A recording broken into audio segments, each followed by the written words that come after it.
Welcome to the Med Madness podcast, your go-to resource for comprehensive and engaging discussions on key medical topics.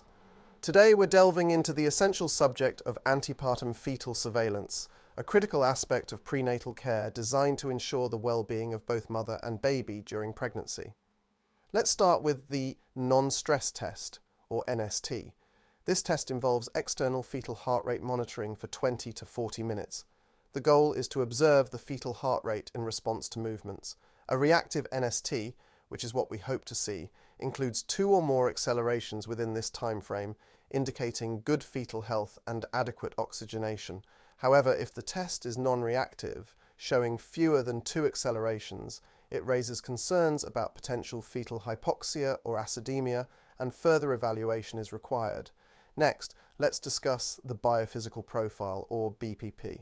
The BPP combines the NST with an ultrasound assessment looking at 5 parameters: amniotic fluid volume, fetal breathing movements, fetal tone, and the NST results. Each of these categories can score either 2 points if normal or 0 points if abnormal, giving a maximum possible score of 10. A score of 8 to 10 is reassuring, indicating that the fetus is likely doing well. An equivocal score of the 6th of May warrant further monitoring, while a score of 4 or below is concerning and often necessitates immediate intervention. Another important test in our toolkit is the Contraction Stress Test, or CST. This test monitors the fetal heart rate during uterine contractions, which can be spontaneous or induced by methods like oxytocin or nipple stimulation. A normal CST will show no late or recurrent variable decelerations. However, if late decelerations occur with more than half of the contractions, it suggests that the fetus may not be tolerating labour well. For pregnancies complicated by fetal intrauterine growth restriction, we use Doppler sonography of the umbilical artery. This test evaluates the blood flow in the umbilical artery.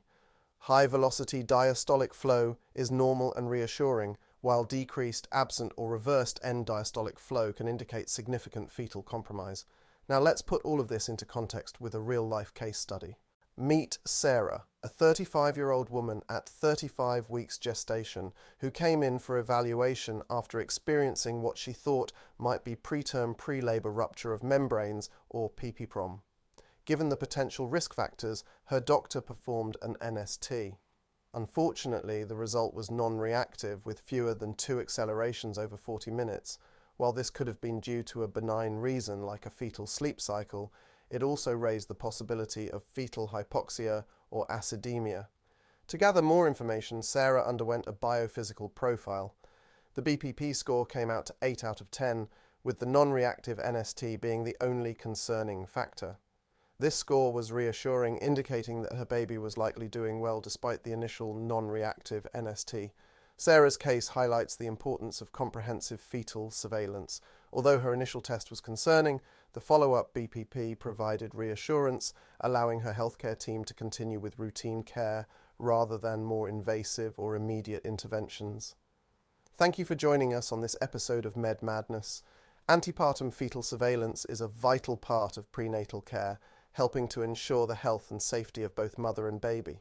Remember, each test provides a piece of the puzzle, giving us a clearer picture of fetal well-being.